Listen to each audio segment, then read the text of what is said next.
There was a voiceover. I know, Yeah, the voice. I'm going to have to snip the start of this episode because now I don't know if that voiceover is going to be there or not. But anyway, Yeah, that was crazy. I'll start talking in a sec. So, what up, witches, and welcome to Witchin and Bitchin, a podcast. I'm your host, Darren. And I'm Vicky. How are you all today? I hope you're doing really, really, really well.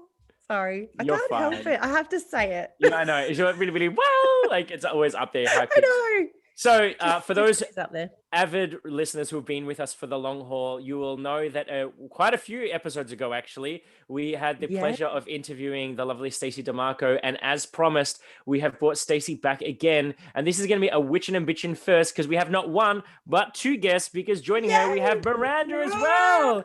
Woohoo! Yay! Hey, hi everyone. Nice to be here. Awesome. Thank you for being here. So it's lovely to see you both, and this is really exciting having two people at once. So Vicky, why have we brought Stacey back, and why have we invited Miranda this time? Because there's this super special book that's just come out, which I'm very excited to be holding on to, Plants of Power, that they've both collaborated on to produce. And it's the book nerd in me just adores this book, by the way, because it is a hardcover, there's pretty pictures, there's the whole thing. So we wanted to bring them on and have a chat about the book and see how everything's going and get to know the people behind it a little bit. Awesome. Sounds magical. So you'll have me popping this book up every now and again. Yes. I'm the one with the props today. I know. I'm like, the cap rising me is like, how the hell have you been responsible for props this time? I know, right? That's my job. Anyways. He always has all the props. At every time, he always has all the pretty props.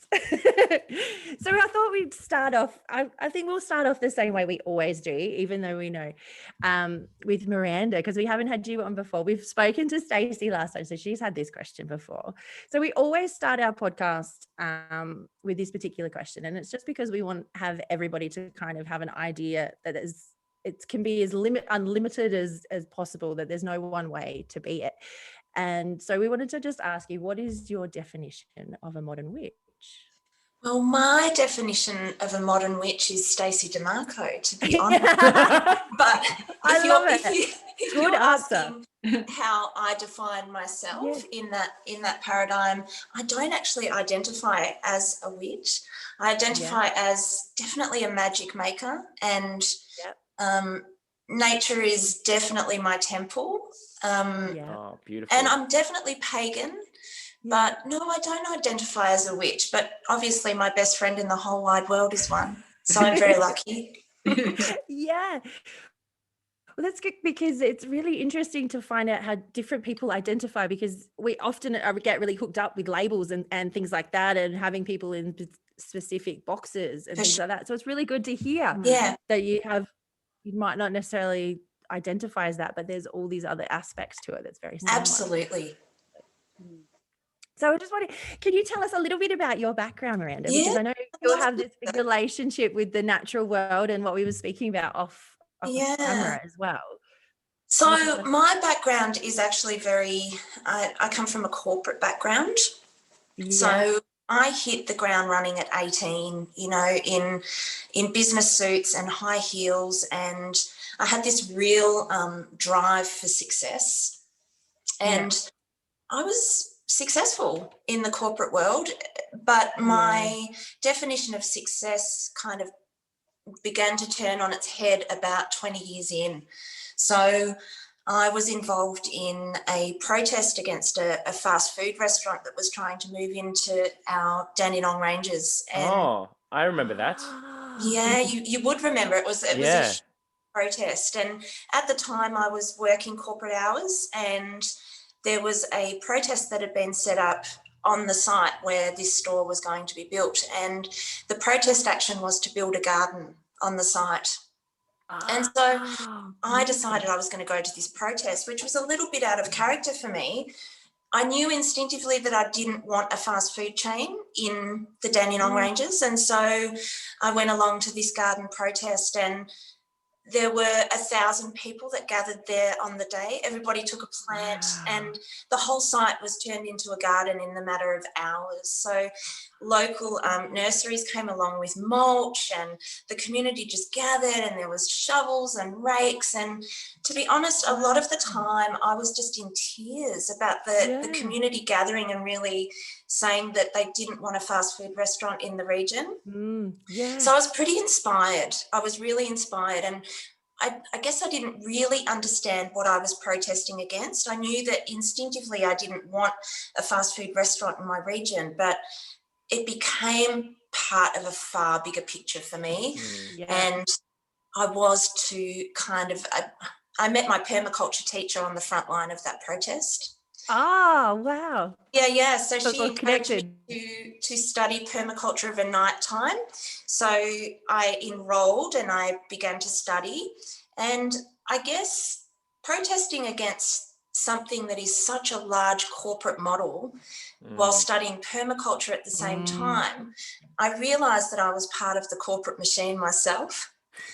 And it became about food and food choices and accountability. And before I knew it, my whole life was I was questioning everything about my routine, about my place on the planet. And halfway through that permaculture design course, I quit the corporate model. I went into my boss and I said, I don't know what I'm going to do next, but I'm out. I've decided I've finished it. Yeah. So he thought I'd gone mad, and he tried to talk me into staying and offered me a holiday and airfares, and you just need a little rest. Wow. Yeah. And I actually pushed that envelope back across the table and I said, no, I've made up my mind. And not knowing what I was going to do next, it was a huge leap and totally out of character. My husband bought me a greenhouse, a polytunnel for Valentine's Day, actually. And I started planting seeds because that just felt very natural for me. Like I just needed to get my hands in the dirt. And I started a herb and vegetable seedling business from there and started doing markets. And I would take my seedlings along to the permaculture study night, and I would peddle my plants to my fellow classmates. So that funded my sabbatical. That was the start of it all. So wow, that's the story. And if I may ask, just for the I feel like I'm being thick-headed witch right now. What is permaculture in layman terms? Because I'm sure there's going to be some listeners who might be thinking, like, I could almost put the words together and make sense of it, but what would your definition be in as simple terms as possible, what permaculture is? Do you know, I've been asked this so many times in the last few weeks, and it's so hard to define because it's so broad, but I guess because I know what horticulture is, and I know it's some similarities, but so permaculture stands in the face of and is the opposite to monoculture, which is single culture. Okay. Permaculture is the permanent culture. So the easiest way for me to explain it is that we really look at full ecosystems functioning to the best of their ability. And we don't ever plant anything singular, but, a big working system rather than a monoculture which concentrates on one. Interesting. So is the concept behind it that all the different plants like nourish or feed the whole ecosystem in different ways and attract different animal and wildlife and whatnot, which then contribute to the culture of that? Absolutely. And really, permaculture it's Indigenous knowledge, and it's how Indigenous people all over the world managed and farmed. And, there's snippets of Indigenous knowledge, and it's really about going back to fundamentals. Wow. Beautiful. That's gorgeous. So then I have to ask then, obviously now I know that you have said your besties and whatnot, but how did you two meet? Like, we've got this, I get that you both came from corporate world, so I've seen a bit of a synergy, but then like, how did you two cross paths? Like, I'm intrigued.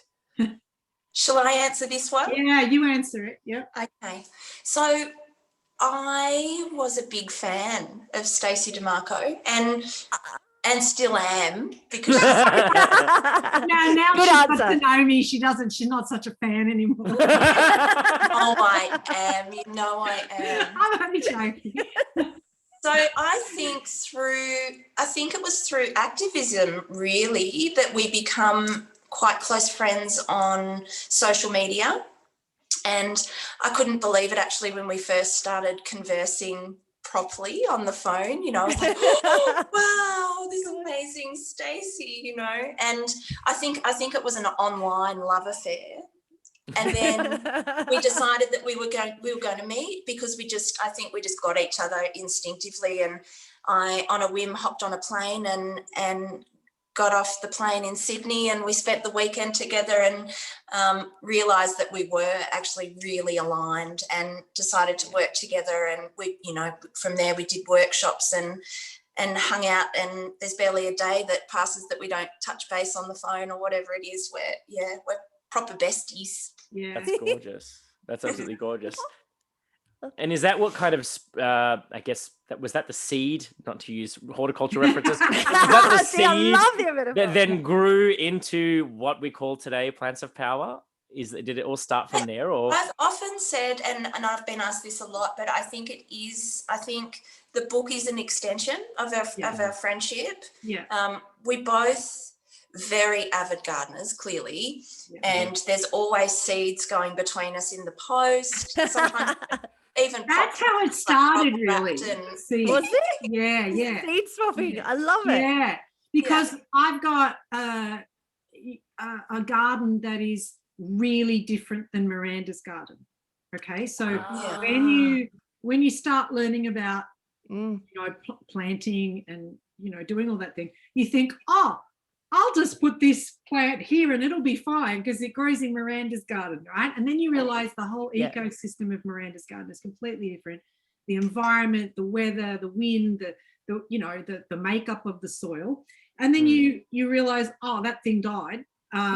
You know, awesome. No. What happened? What happened? And then it's a trial and error thing. And so, you know, I know now more about my garden because my friend, you know, said to me when I first moved into this, my current house, my really huge garden, small house, she said, you know what you do? The first thing you do is you do a little gardening journal, right? Where you see what grows in the different areas, because I've got an area in the back there in the south of my property that is wet enough that there is moss. And then I go to the front part of my house, which is near an ocean. Like yesterday was just covered in salt spray. Okay. So, you know, it's kind of got like sandy two and it's extremes. covered in salt, right? So what grows in the back is not going to grow in the front. And then I've got this really arid area, and then I've got bees on my property. So I've got, you know, all sorts of things going. And it was Miranda's suggestion to see, okay, so watch, observe, see what animals, what birds, what kind of sunlight, where's the temperature, what sort of moisture. And it took me, what do you reckon, Miranda, a couple of years to get a hold on that, to see what the patterns were doing, actual pattern. you know, And then I got better at, you know, at being able to sort of judge what is going to work where. And also this garden was kind of the victim, I think, of, you know, the usual unimaginative, you just stick this plant here because it looks good, you know, rather than this is good for the soil, or, you know, this is a nice thing for the bees. You know, getting bees was one of the best things because it made me plant for them. So I have this incredibly, you know, fragrant garden, which is becoming more resilient, that the bees love. And I was going to say that'd be amazing. So it's good. But, you know, it was Miranda's suggestion that I did that. So I really would recommend to people, if you know, you want to do this and you think that you're a black thumb rather than a green thumb. Guilty. Yeah, right. People say to Miranda and I, oh, no, look, I really like the book. You know, they got the answer. Oh, you got everything back. It's really nice. But I kill everything. I killed a cactus. Right, okay. So So it's kind of like I really encourage you like to look first, see what the environment is, and then plant for that environment. You know, and stop overwatering your cacti, you know. Like, yeah, exactly. That's what happened. See, it's too much love. As a water sign, I just love it too much. Same thing actually happened on this note, like, because I'm happy to call myself out on this. I always feel ashamed to be in the presence of these three women right now.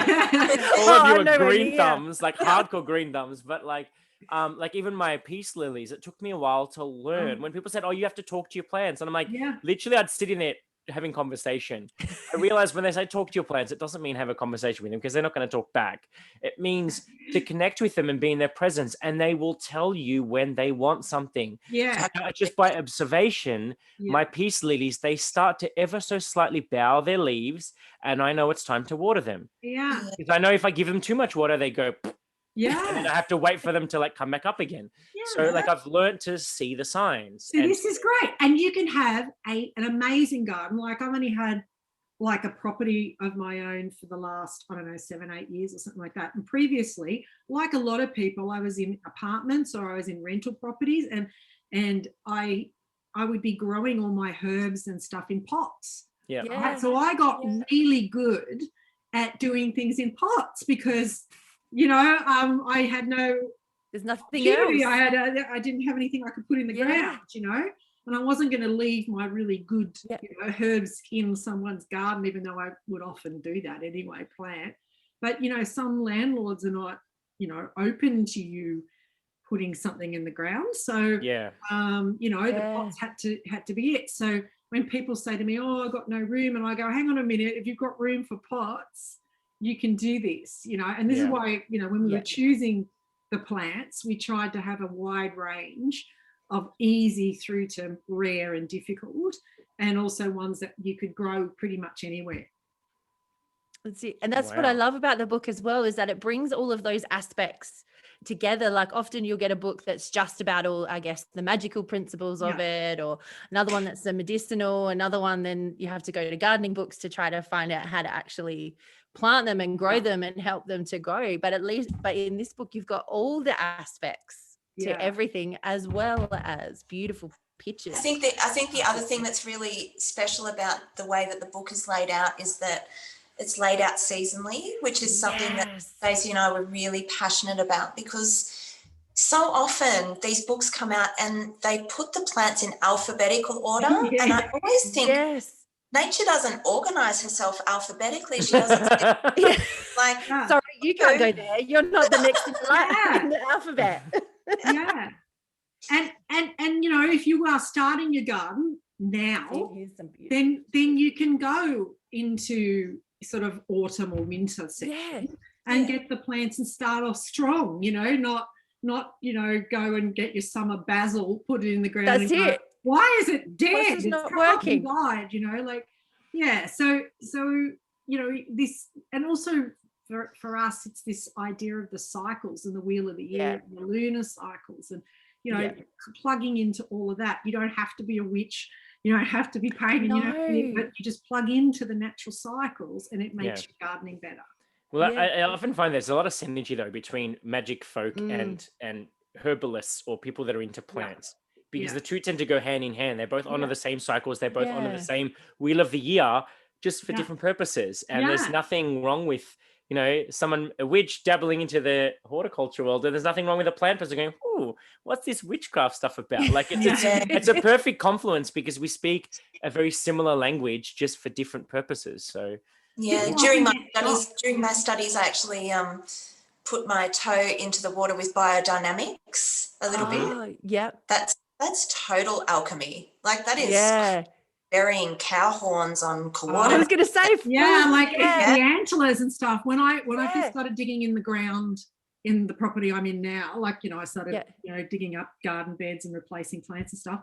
I said to Miranda, look, I've got this horn. Oh, you found it? Yeah, and antlers and all sorts of stuff. And she's like, someone has been here that is biodynamic, you know. So put it back in the soil, you know. Left Yeah, you got to keep the good stuff in there. Yeah. It always makes me laugh when I see people eating biodynamic yogurt or whatever. I'm like, you guys have got no idea.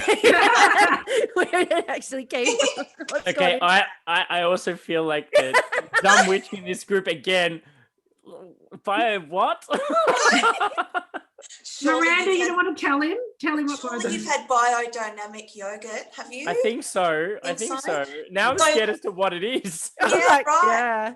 Yeah, You're gonna be. People don't know, but yeah. So biodynamics is they work on the principle of preparations. Mm-hmm. So it's a special kind of, I guess, fertilizer, all natural. So they bury manure in a cow horn on a full moon at certain coordinates on a map, and it's done in ritual.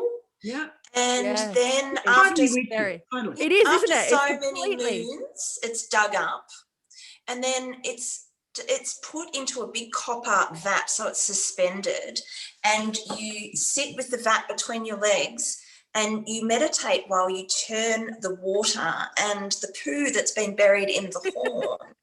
And you do that over hours, and it's 13 times right and 13 times left, and then chaos in the middle, and then it goes on and on and on, and then the liquid Total spell. Yeah, 100%. like flicked around on the ground and creates this abundance. And often during, while I was studying biodynamics, I asked why, and the lady that was teaching said, there will never be a why. Just remember that it works, and that's all. That's all. Yeah. There's no why. It just does. It just is. That's total witchcraft right there. Yeah. But there you go. Yeah. I love it. Biodynamics. Awesome. Next time you buy some yogurt, you'll go, I know what's happened there. I'm now going to go and look for all the biodynamic substances. I'm like, I want to eat some of this now. The biodynamic stuff you can get from Woolworths. Yeah. Right? It's mainstream. It's mainstream. Yeah. But that's because we are. Witchy folk are mainstream. The people just don't know about it. Just don't realise. Actually, Vicky and I were jokingly saying, like, all the things that you used to be trialed for as a witch are considered modern day, like physiologists, pharmacologists, like as in like pharmacists, that do compound pharmacy. Like all of that work once upon a time. Biodynamics, you'd be crushing up herbs and making a concoction that you then take this pill to feel better. I'm like, witch, burn the witch. Well, I think about my husband who's an anaesthetist. Yeah, same knocking thing. people out and bringing them back from the dead. Yeah. He's a modern day necromancer. That's what he is. That's what I tell him that all the time. Right? You're the witch in the family, not me. Yeah, that's it. It's not me. It's not me. Sorry, I've taken us on a tangent, haven't I? We always go on a tangent. Yeah. We love a good tangent. I'm actually keen to hear about, because this is the thing, like I jokingly say to people, because we've just built our house. Well, I say just built. We've been here for a year now. Yeah. We've been here for a year now. It's not just built, but where we built was actually clay. Like it's solid clay. Yeah. And I used to say to my husband, we're not going to be able to grow anything on that anyway. It's solid clay. If I took a photo and showed you my backyard, there is so much growing. Yeah. It's just not lawn and pretty plants. It's like all the native brush that kind of is growing there. And stuff like that. So, but obviously we do want to landscape, but because I live adjacent to the botanical gardens, when we landscape, we actually have to, there's a list that we're allowed to use, and a list of, you may not introduce these species to the ecosystem, because we have all the natural animals, like I was going to say natural animals, but I was going to say like native animals and plants and stuff in the area. We're not allowed to introduce anything foreign. And also because we have like bandicoots in this area. And so they're trying to encourage us as the residents to plant or build our like landscapes in such a way that bandicoots and other wildlife have a place to like kind of hide on hot days, or having little pools of water for, if ever a koala ends up in your backyard, they can have a drink, all that kind of stuff. But sorry? That's so fantastic. Yeah. So and sometimes actually the botanical gardens opens their doors to the locals, the community, and they have little saplings and plants that we can go and just take for free. Wow. Because they want to introduce those species to our backyards, because we're literally across the road from my house is the botanical gardens. But what I wanted to say is, like, I was getting to a point.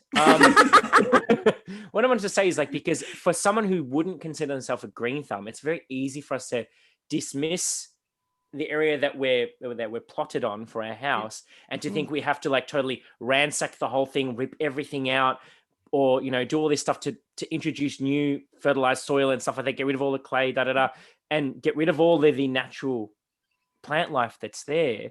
Like, what advice, I guess, would either one of you have for someone who finds himself in a position like myself and wants to get into the like planting something that looks amazing but also is good for the ecosystem? Where do you start? I think Stacey hit on it before when she said observation is your biggest. So there's permaculturalists that will say that you should not plant anything or do anything to the land that you're on for at least 12 months so that you can watch. There you go. Then you know what? It becomes about building soil. And if you've got a clay base, compost is going to be your friend. Sheet mulching is going to be your friend. So building soil, building abundant soil would be my first thought with what you're saying. But observation first. Yeah, that's beautiful. That's awesome. And I wanted to go with that a little bit, because that's like the theme I used to read throughout the whole book as well, is about building that relationship with the plants and being a part of nature. And that we're also, I think in there you had like, it's the birthright of human beings that to be a part of nature. Can you kind of elaborate a little bit more on that? Because I absolutely loved that when I read it, that we often think we're kind of separate from it to some degree. Well, I think, you don't have to be a pagan woman or person to feel that way. Connection with a garden, with plants, with the biome, the soil, the bacteria, the sky, the weather, all those things. We lose that part of our humanness.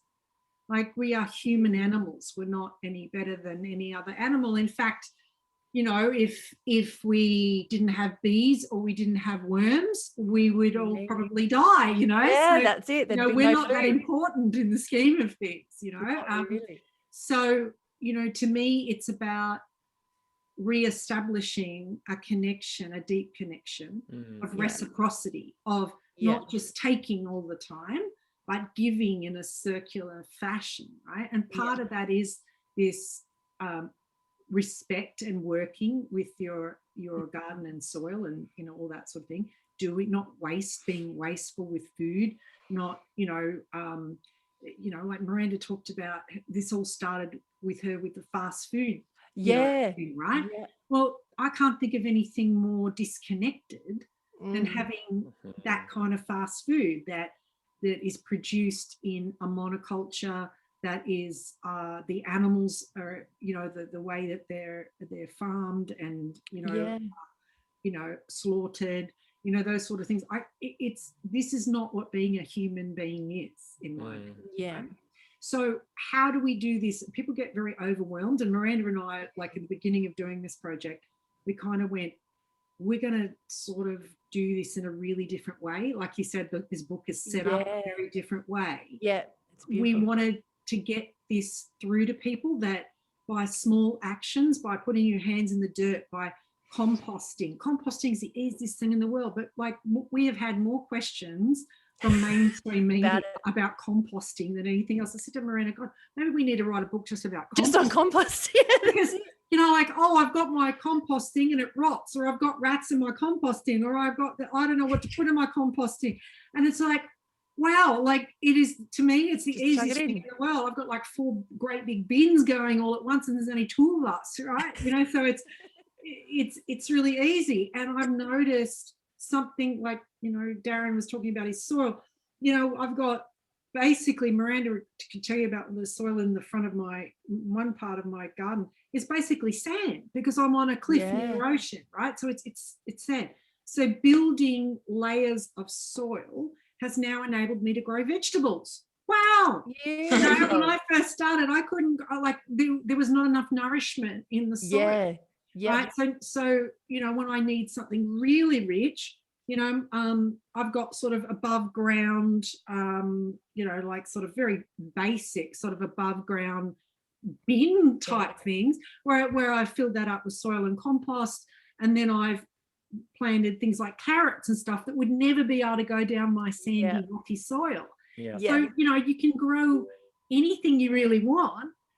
Plus, Miranda will tell you most of the plants, besides the herbs and stuff that I need for witchcraft, everything is native.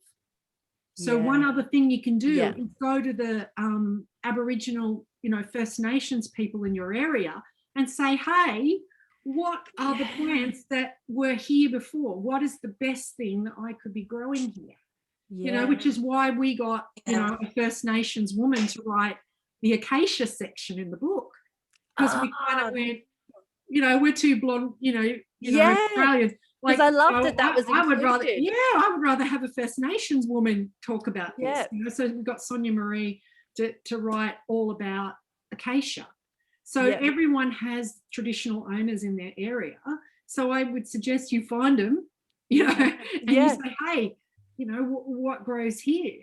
And, one of the plants that I didn't really think about until, it's not in the book, by the way, but it's a local sort of plant to the area, is a sort of a cactusy looking thing called pig face, right? I've got heaps of it in the back. Right, right. So, like I asked one of the, the First Nations people, and they were like, I've got all this sand, what should I hold? Because, in the drought, we had a big problem with everything dying, and the top layer, with all the winds, the top layer was being taken off. You lose it all. Everything just died. Trees were falling. It's really horrible. Get some pig face, because it holds everything together, right? It holds it runs together. along. It's a runner. And Miranda said, one of my favorite plants is a sort of a weed called chickweed, right? Here's chickweed. You've got some. I love chickweed. Oh, do I have chickweed in my garden, right? so Miranda said, that chickweed in your garden, that'll hold the soil, right? And I'm like, well, how do I get that? Oh, well, just let it go. Don't pull it out. It'll self-seed. Well, now I've got, we're past that horrible drought. We've got some rain, and we had an El Nino, so we've got a bit more rain. You should see, like, Miranda came to see my garden, 3 weeks ago? Yeah. How much chickweed do I have in my garden now? Amazing. It's amazing, right? and you can eat it. You can make a infused vodka. You can chew it and put it on your tick bites. It's I'm really clumsy, and I often get got by mosquitoes, or grab the whole thing. That's how we came to know it. Squash it, put it on your bite, takes it away, anti-inflammatory. So I've always got lots and lots of chickweed, right? So it just depends. That was not growing there before. Right? It's come through. It's come through now. I've let it go, right? So that's the other thing. There's going to be things in your garden that is already there that unfortunately someone else has seen as a weed and pulled it out. Yeah, that's right. Let it go. Let's see what's there. Yeah, nature always does things with a plan in mind. She never does things randomly. That's another thing that I often say to people, as a gardener, when I go out and visit other gardens, when I see a plant growing somewhere, it gives me a clue to the health of the soil. Sometimes it gives me an insight to the health of the people, believe it or not, the people that own the garden. Oh, wow. Nature never does anything by chance. She's always got a plan. Yeah, I know. And that's the thing. And that was one thing I loved in the book as well, how you mentioned that there was, like, I think somebody who had a heart condition or something. There's stories of, like, plants, and I think it's hawthorn and things like that are growing near there, and they kind of know.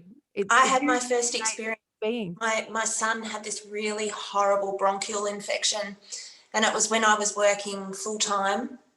And so I had a gardener when I was working full-time, and there was a plant that was growing next to the door of my car, and it had yellow flowers, and every morning when I got in the car, I'd get, like, yellow pollen on my suit, and so it was making me absolutely furious. Yeah. And so I met the gardener at the door, at the car door, and I said, whatever it is, rip it out. I can't stand it. Look what it's doing to my suit.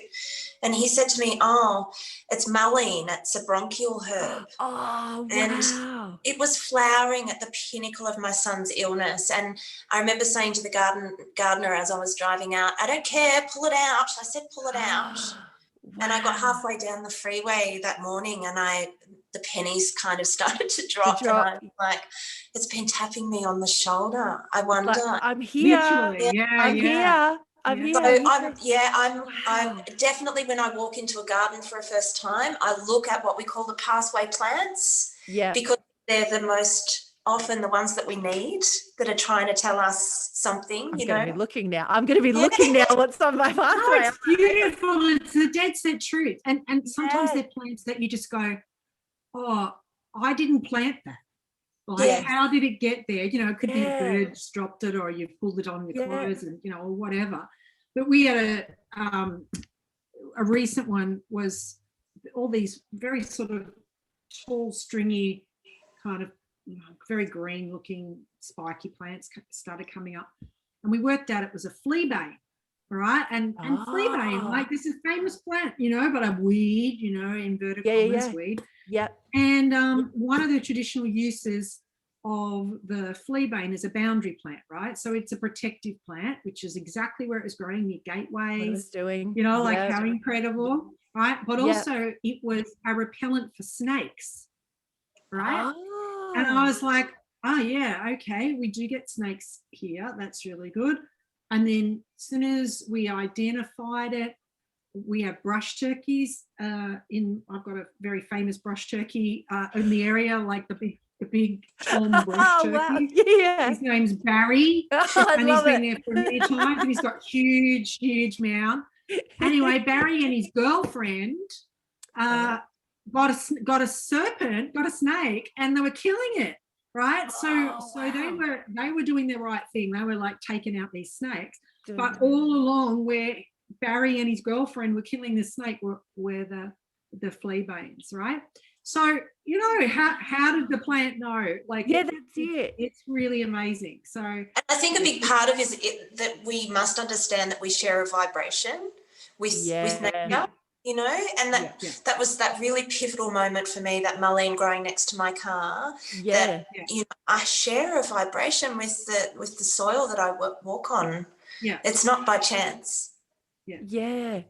And there's something so beautiful and so profound about that kind of realization that we're actually a part of something much far greater than we even think of. Absolutely. And I think also what's important to realize is that generationally, like, we've lost so much. So my grandma would have been far more connected to nature than, you know, as it goes on, we seem to be losing more and more. We've got to reclaim. Yeah, and come back to that kind of thing. Like even my mum, hi mum, who I always say hello to on there, like she's getting full into everything, and she's preserving her own food and creating all of her, like she's got this little farm gate and everything, but she's got all these people coming, and all of them are saying is like, this is like what my grandma used to make and things, because there's been this whole generation where it's kind of lost because they're getting generation that did it are getting older and they're passing away, and it's not something that's kept going, like making jams and relishes and all of those kind of things. And I think what's interesting after COVID, I think, you know, as soon as the lockdown sort of started happening, people all of a sudden wanted seeds. They wanted plants. They wanted they all of a sudden instinctively turned back to, oh my goodness, there might be food shortages, you know. So it was actually a very frustrating time for me, because I have a herb and vegetable seedling business and I couldn't get seeds. So everyone rushed out and did the grabby thing, like with the toilet paper. Oh gosh, the toilet paper, without probably the knowledge, you know, without being able to grow. And there's probably a lot of people that are feeling dejected after their experience of trying to grow from seed.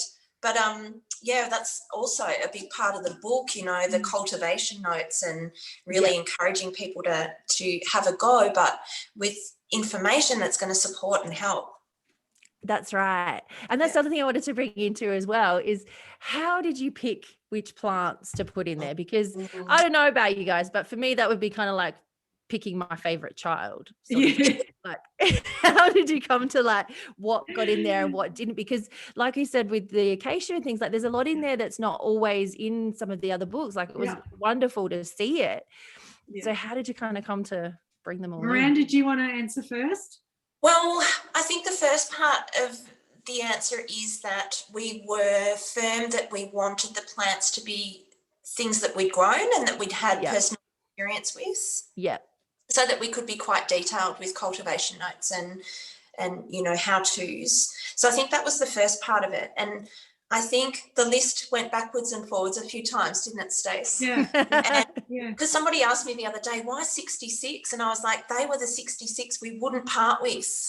Like, we got to that point where we were like, no, we can't, we're not giving. This is it. Yeah. This is the final. And also it's a big book, right? Yeah. So, you know, you get to, we sort of got, big book. Yeah, it's a big, thick book. So you get to kind of 60 and then you go, oh, but I really want this, you know, and then you kind of get 66.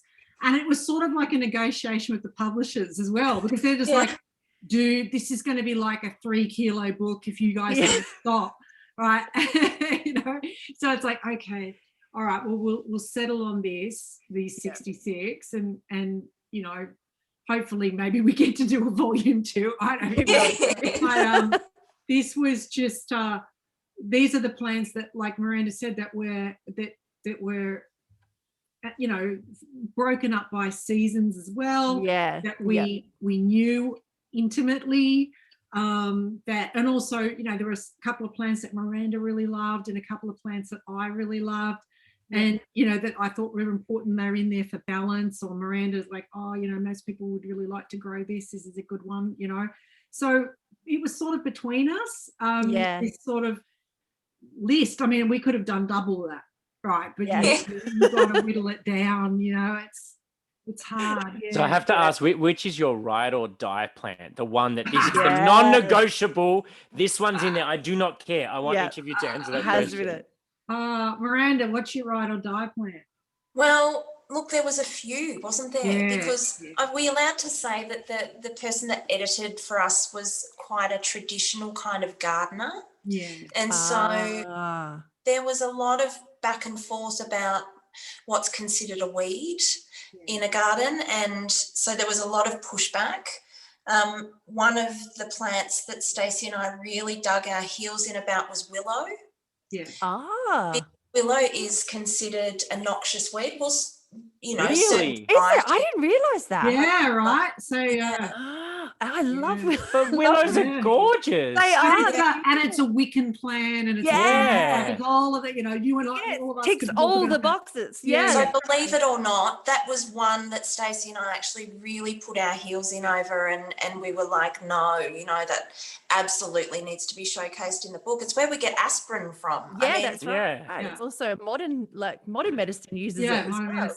Absolutely. So willow was one, and for me, I would say dandelion, absolutely above all, just because it's so abundant and it's available to everybody, and because it's so nutritious, it's so medicinal, and it's so targeted by poison companies. So that's like that's a contentious, like people will go to Whole Foods and buy dandelion coffee or dandelion tea, and they'll pay, you know, so much a kilo for it, but they'll spray it on the weekends with Roundup. It's crazy, right? That's it. It's because I think I've even seen the perception. It came up on TikTok as well. There were actually there's been TikToks about, I don't know if either of you are on TikTok, but there've been TikToks about dandelion. Literally, someone just goes out in their backyard, rips some out, and starts eating it. And I'm like, I mean, that's that's the same with the chickweed, right? Like, I walk around and, you know, I'll in the garden, I'll eat it as I go, and like, you know, the neighbour goes, "What are you eating?" I'm eating the chickweed. It's like, it tastes like lettuce. It's really high in iron. It's, you know, does all these great things. Oh, I get rid of that. Like, you want some? Yes, please. I would actually. Yeah, because I'm pretty sure my backyard is full of dandelions and What's that other That's one? good medicine. I can't remember what the plant name is called because, as I said, I'm not a green thumb. Like, I'm happy to admit it.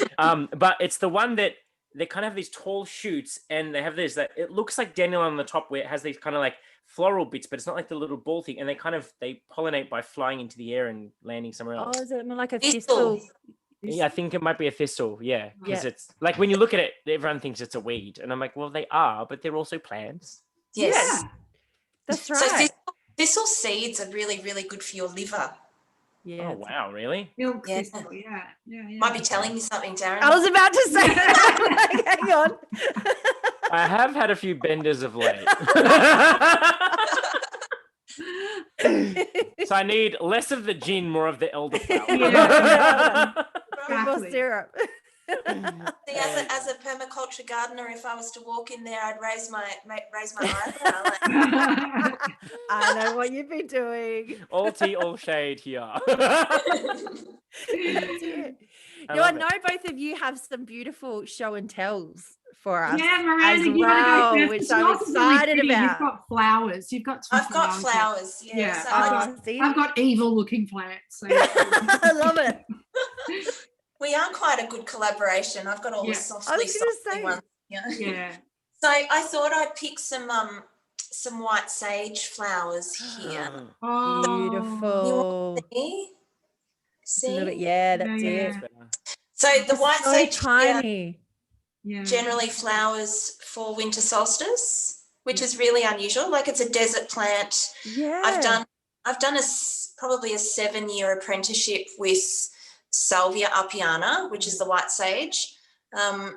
It's not a beginner's one. It takes a long time to forge a relationship with white sage. Yeah. The one that I've got Right. here now, which has been with me for years, produces just such beautiful big florets. Wow. That's It's like a beautiful. tree now. I wish I could take you out there and show you, but the internet is so appalling here, and we've got storms. So I know Yeah. It's like I'm one barely spot. even moving. Yeah. So, but you can see, and I wish there was smell-o-vision because it's amazing. Yeah. I bet it would. I love white sage. It's just, Yeah, it's so beautiful. And, you know, we were very mindful in the book because a lot of big companies have over-harvested the natural growth of white sage. So it is important that we do apprenticeships with the plant and know where we're getting it from, not somewhere like, you know, that's overtaking instead of giving back and planting seeds. So it's an important one for me, and one that I cherish the relationship with. The other one that I've got here is... See, that's gorgeous. A great plant. This is a great plant. You see? So beautiful. It's It's called lion's gorgeous. ear. This is So beautiful. all The orange is so strong in Yeah. it. Yeah. wild dagger, wild tobacco. So it's actually it's got psychoactive capabilities. Ooh. Witchy. Yeah. It's something that you can smoke.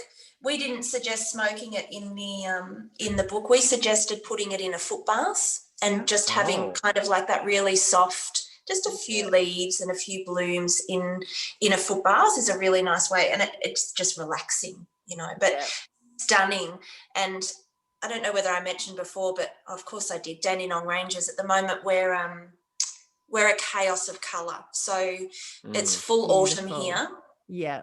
And my lion's ear grows with plectranthus, which is a really beautiful purple bloom. Oh, So wow. purple, yeah, it's just a That would feast look of the awesome. eyes. It's beautiful. Yeah, that'd be beautiful. And the other one I bought in, I've been sipping on my cup as well. It's not very beautiful to look at, but it's lemon it is. verbena. Yeah, they smell Yeah, so- amazing. Yeah, as a bunch. So the lemon verbena is right outside my back door, and it's a communicative herb. So all the time, like if I have a visitor that drops in, I'll always grab a branch of lemon verbena to make a tea and sit around the bench with. Beautiful. It gets people communicating, and it lifts the mood, and so it's a really nice one to have close to the door so that you interacting always with get it. And also for the bath, putting lemon verbena in the bath is really beautiful. If you've got a sauna, using it in the sauna as well. It's really, and tea, obviously. Like tea would be amazing. Yeah. See, I'm a big sucker for a nice cup of tea with some nice herby. Yeah. Like So my that's husband not so much.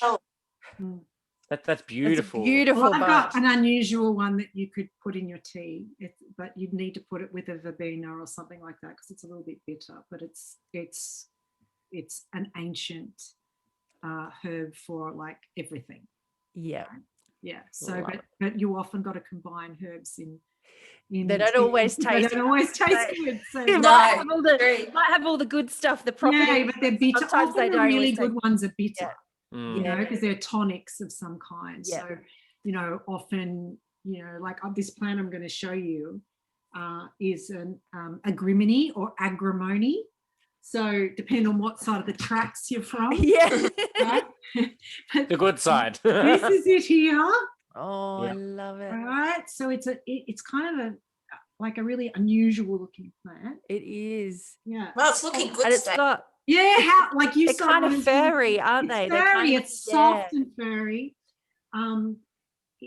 When you crush it for your tea and stuff, it's like I said, it's quite bitter because it's a tonic, right? So the ancient Greeks used to take agrimony or agrimony onto the battlefield and crush it and stop the bleeding of wounds, right? Because it's astringent, right? Yeah. And in spells, like I dry this and I put it into baths and, you know, bath salts and stuff, potion salts for health, vitality, healing. And it's also a plant of peace because at the end of battles, they would often get the agrimony, and you can see how long, like it's sort of long. It spreads out. Yeah, so they would write down, you know, what the terms of the agreement was for the ceasefire, we'd call it now, and they would wrap it in bay and agrimony, right? So so a really interesting plant, and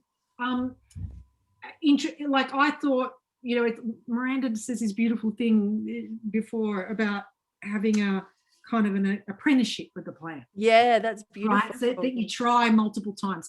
Like Miranda is like the queen of sage, all right? White sage. And every time she visits me, she brings me a white sage, right? Little white sage plant, right? And every time it dies, okay? So not like it'll sometimes get really big and then grow flowers, and then it just goes, that's it. You get one season, you get from one lot, right? That's it, one go, and it's like, but culinary sage, I'm the queen of culinary sage. That's everywhere, right? But it's an apprenticeship, so I have to learn how to do that plant, right? I have to learn how to communicate with it better. It's my nemesis plant at the moment. But this agrimony, it took a while, right? And like what Miranda goes, oh, look how big it is, you know, like it was really small for a while, right? And I think I kind of got in simpatico with it, and started to think with it. Yeah, sort of. I would say what I was going to use it for. Like I'm gonna squash this in a bit of tea because I'm a bit low at the moment. I need a bit of iron and vitamin C, you know, and I would talk to it, right? And I'm sure that was part of it. Like it knew it was useful, right? So that's the first one. So that's an unusual one. Like to get agrimony. When it next seeds, I will send you some if you are interested.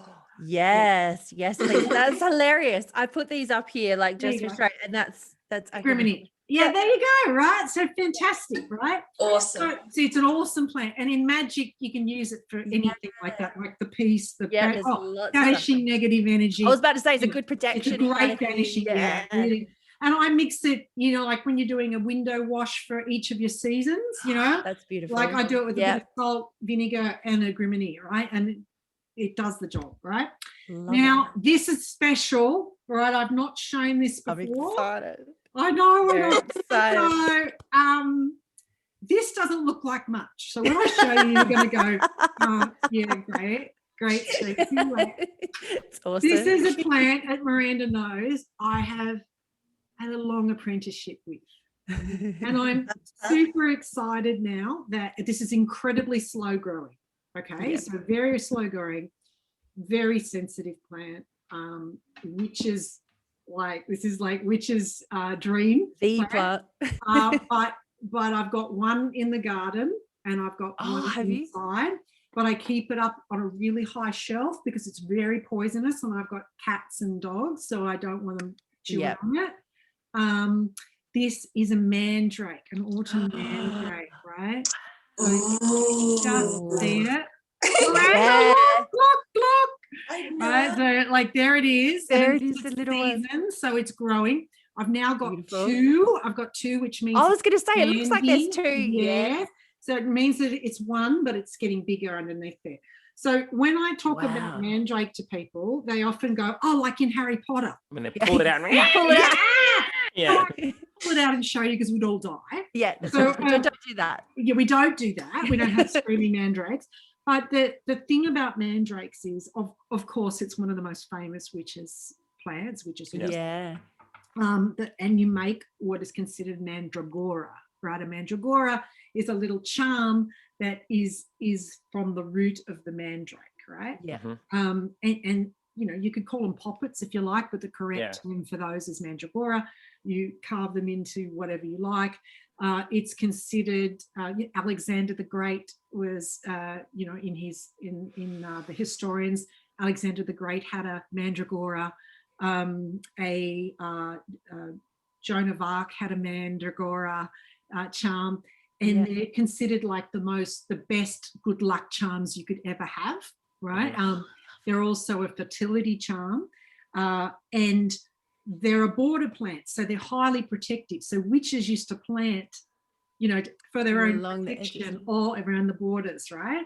And there was other plants like rue, of course, and those sort of very highly, you know, you touch them and they burn you, and you know, I was gonna say. All right, so I wanted to grow this because, you know, I'm a witch, right? Yeah, that's it. It's like the plant. Yeah, right.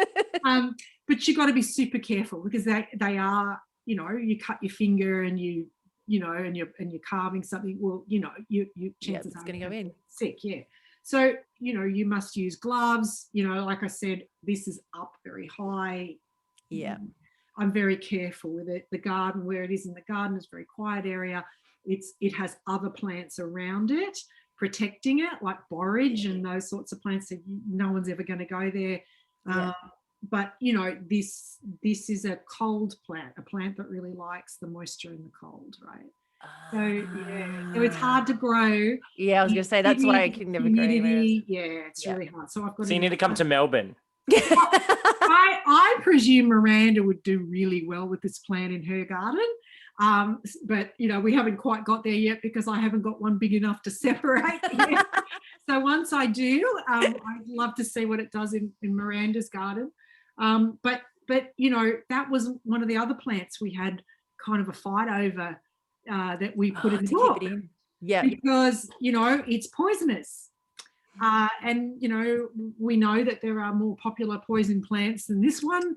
Definitely. You know, you and I were talking about oleander earlier, that oleanders are everywhere, and you know, you think you stir your tea with an oleander, you die. It's kind of, you know, angels, trumpets, those sorts of things. So, you know, you just have to understand that it is a sacred plant and it needs to be treated in a particular way. And you've got to take a bit of self-responsibility. Yeah. That's exactly it. We've got to kind of have that whole, I think that goes with even beyond plants and things like that as well, is that having that respect for something and learning and taking the time to find some knowledge, but then also having that self-responsibility. I'm a grown up now. It's my choice if I do that. And if I'm silly enough to do that, well, then I'm going to suffer the consequences of that. Yeah. So it's about that respect and self-responsibility. Yeah. And like it's such a hard plant to grow. It's like, that's it. It'd be like, don't you go near it. I don't want to be getting anything. It's taken me 2 years to get it this big. Oh, that's exactly right. So, and they're notoriously hard to grow from seed, right? Yeah. So the thing that, you know, the reason it's in the book is so that if you want a challenge, here's one for you, you know, like Miranda said, this is, you know, the white sage is not a plant for beginners. This one is not a plant for beginners. But my God, you know, I put, you know, like both of us have sat there and worked out, all right, what's really hard not to, you know, like what's hard you know, what can you just grow? to kill? Like, you know, what like chickweed, I don't know how you could kill that thing. Like, unless you're, you know, you've got the Roundup to it, right? You know, so Miranda, what else is hard to kill that you think? Like we put in basil. Basil's hard to kill. I think the other one that we said is virtually impossible to kill is anything in the mint family. Oh, so mint. common mint. Yeah. And They all great have to for be health, great for magic. Mint, you know, mint's fantastic for prosperity. Great for cooking as well. Cooking, eat it. Great for cocktails. Oh yeah, mojitos. Bring up that bottle of mint. So there's lots of reasons, and really hard to kill. Like really hard. So can I ask, there's a particular plant now, this is me as a young little witchling, when I first started dabbling into all the herbs and stuff, there's one particular plant, I don't even know if I've told you this story, Vicky. I don't know. Yeah, so there's one particular plant, and I was so hooked on it. It gets mentioned by all three of its most common names in Harry Potter, in the Philosopher's Stone. Right. There's 3 common names, but I found out then that it's not common here. It's only common in the Northern Hemisphere. Yeah. But I'm wondering, can you grow it here? So it can be known as monkshood, aconite, or wolfsbane. Oh. Okay, this is really interesting. I was actually gifted an aconite plant recently. Oh, really? Yeah. So it's actually sold as a cottage garden plant. And I work part-time in a nursery. And this lady came in and she said, I've just read about this plant. I've just taken them all out of the garden. They're so toxic. They're so poisonous. They're terrible. I've got a toddler and I've got a baby running around in the garden, and they were sold to me as a cottage plant.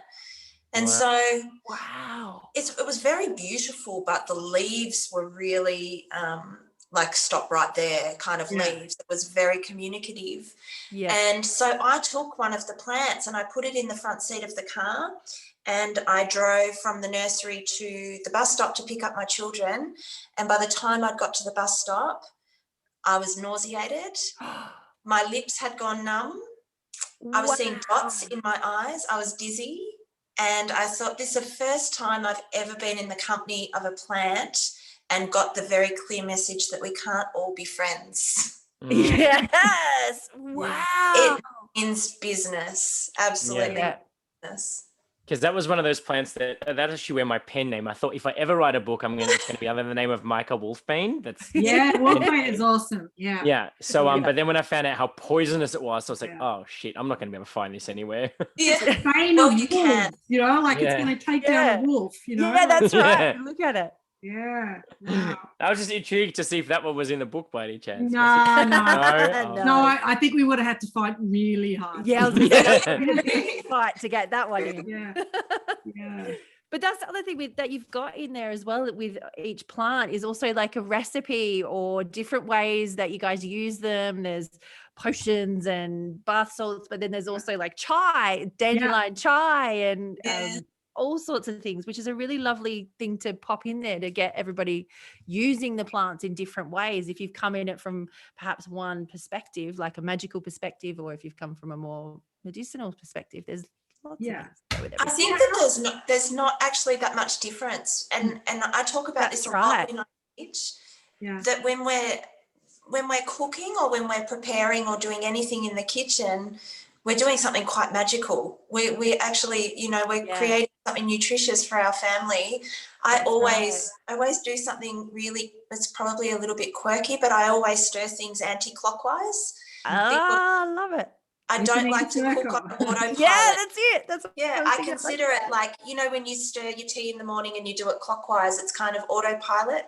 Yeah. Whereas if you actually consciously choose to turn it back the other way, it's like I'm here and I'm present and I'm on board and I'm putting good things into this brew.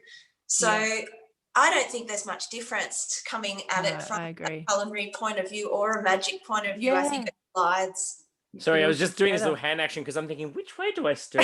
I'm like trying to think because it's such something that's like so habitual that like you always stir things the same way. Yep. You would think of that. Oh my God. Anti-clockwise. I always do anti-clockwise. That's a really good tip for some like practice mindfulness. Yeah. Like just to it really is. Actively stir everything the opposite way.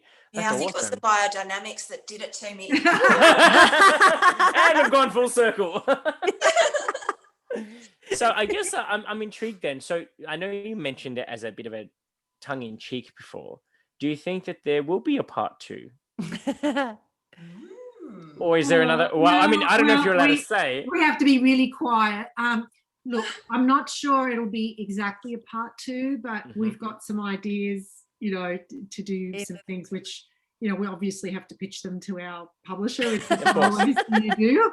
Of course. But yeah, look, this book, it was a huge undertaking, right? Yeah, so we're talking.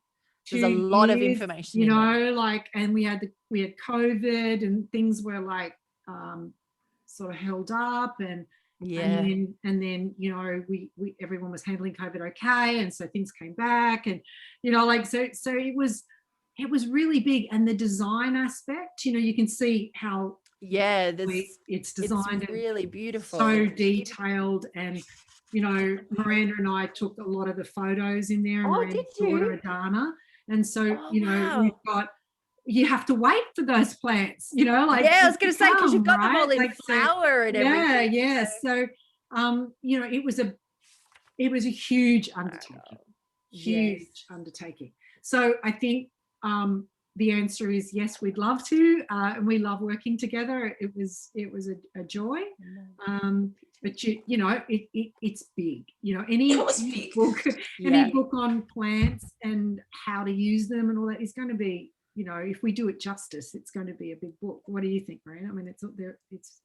Yeah, well, it's a big thing, isn't it? I don't, you know, people have tried to nail me down so many times about how long it actually took. Oh, yeah. And you know, some of the photos that are in there have been photos from our garden from 4 or 5 years ago. Yeah. So, you know, it's very hard to define, and we were very particular about the information that went in there. So, yeah, second undertaking would be, I mean, I'm sure it'll happen, but the time.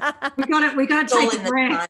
I was going to say, need to just enjoy it now. Get to take a breath. Take a breath, but not near the aconite. No. Take a breath away from the aconite. The lemon balm, something nice. Yeah, that would be nice. Yeah. Also, we've got some teaching to do together as well, which will be the next part, which is very exciting. Yeah. Oh, what are you doing there? Yeah, what's happening? Yeah. So we hope that you know, in the next 6 months, and you know, this whole COVID thing, we just got to, you know, like balance all of that, but most of it is outdoors. So hopefully, you know, it'll be all right. We're going to do a series of workshops together. So I'll go to Melbourne and we'll do it together, and Miranda will come to Sydney and we'll do that together. And it'll be really hands-on, which is what we love to do. And the workshops will be sort of a mixture of sort of practical growing and the sort of magic aspect, right? So we've got, you know, we'll choose some plants, and also a lot of people are interested in being able to grow by the lunar cycle. And I think there's a huge interest in lunar things, as you know, right? Yeah. So, being able to grow things by the lunar cycle, or growing lunar-based plants, or plants that are they're not a solar plant, they're more a perfume, night perfume garden. plant. So I've got some, you know, some plants that I've planted in particular places for night, you know, so that when I walk by at night, or when I'm sitting out there with a, you know, glass of wine or something, they're all flowering, you know. It's so beautiful. So, you know, and they attract moths and other nighttime pollinators, you know, like since we've been on our land, we now have flying foxes, we now have frogs, we've got, you know, all sorts of, you know, we've got our bandicoots too, Darren. We've got anticlinus, we've got like all sorts of, you know, owls at night. It's alive out there at night, but it wasn't when we first started. So I know the planting that we've been doing is you know, good for everybody. And that's the thing, isn't it? When it comes, like, when you, even through the book, you mention that a lot, that it starts to really bring everything back together, and it becomes a bit beyond just us, and then you can actually really connect to animals, to plants, to everything, to really connect to all the different cycles of the planet and the seasons, to full ecosystems.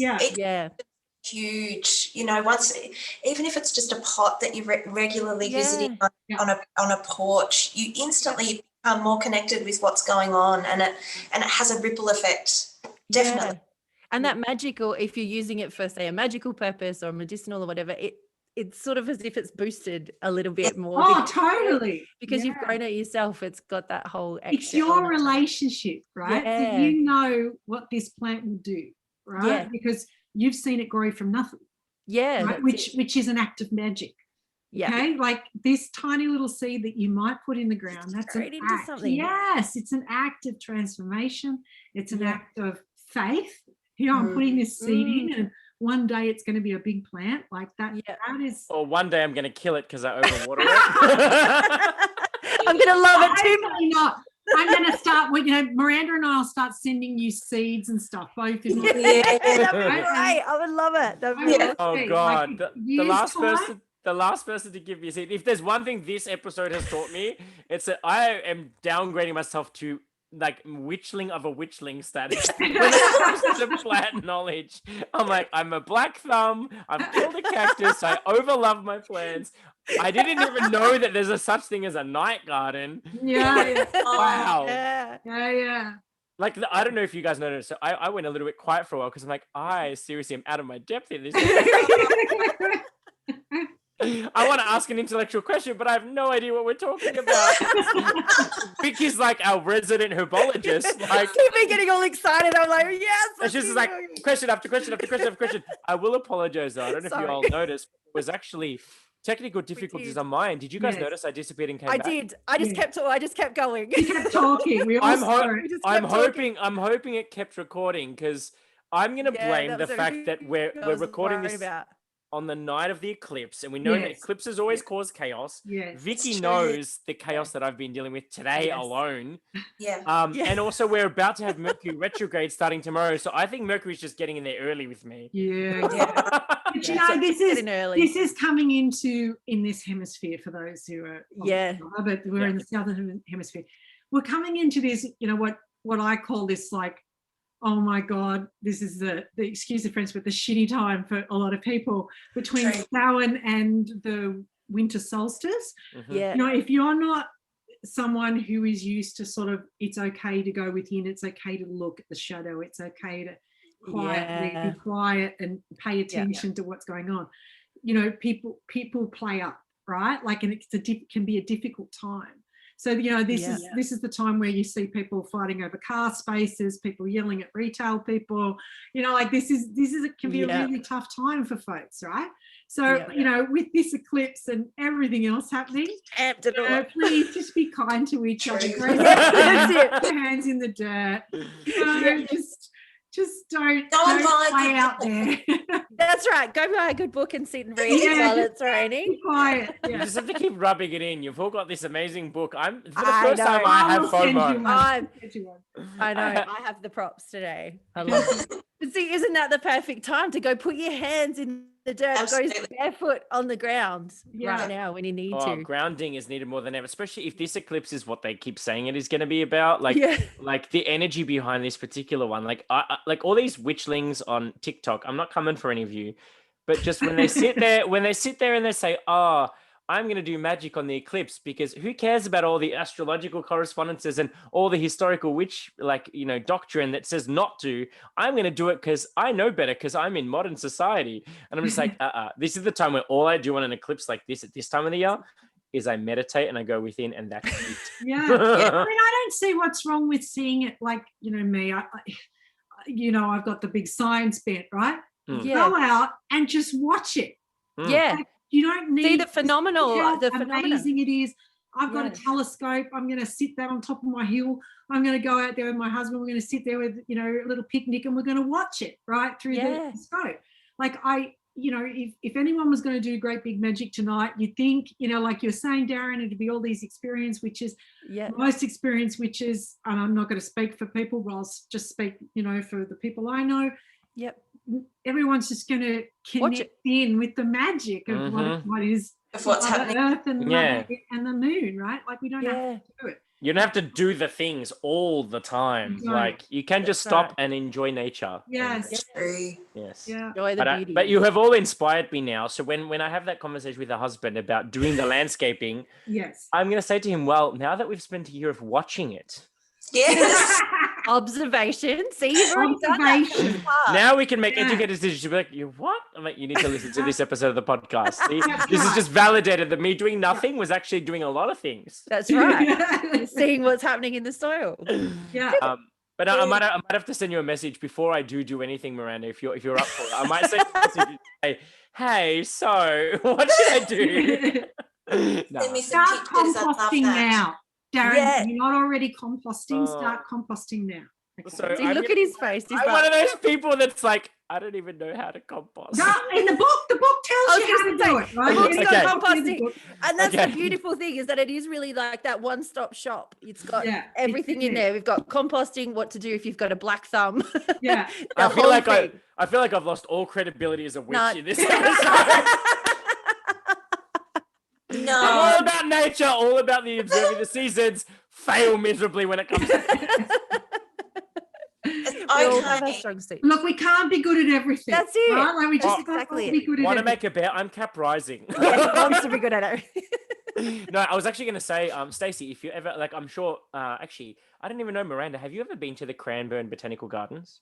No, I'm going to This is go. the second time this week somebody's mentioned that garden to me. So that's the one that's right behind my house. So it's Yeah. owned by the Royal Botanical Gardens in the city. So they have one in the city and then one out in Cranbourne. Yeah. And I'm in Botanic Ridge. We're called that Wow. because we're on the ridge of the Botanical Gardens. Right. So if either Miranda, if you're ever wanting to go for a trip there, it's beautiful. The Australian garden is like, they literally have made this very manicured section where they've taken like miniature versions of all the different ecosystems like around Wow. Australia, and they've made this beautiful, really Wow. gorgeous. Really Like if you cool. just look Yeah. up Instagram, Cranbourne Yeah. Botanical Gardens, you'll see I'm all writing the it photos. down. Yeah. But then they also have like bush trails and stuff that you can walk on and stuff. Like if ever, Miranda, if you ever want to go for a stroll with me, or Yeah. Stacey, Yeah. when you come down and visit, if you want to Yeah. have a look, Yeah. it's on my back doorstep. We can come Awesome. have Walk tea, out the back.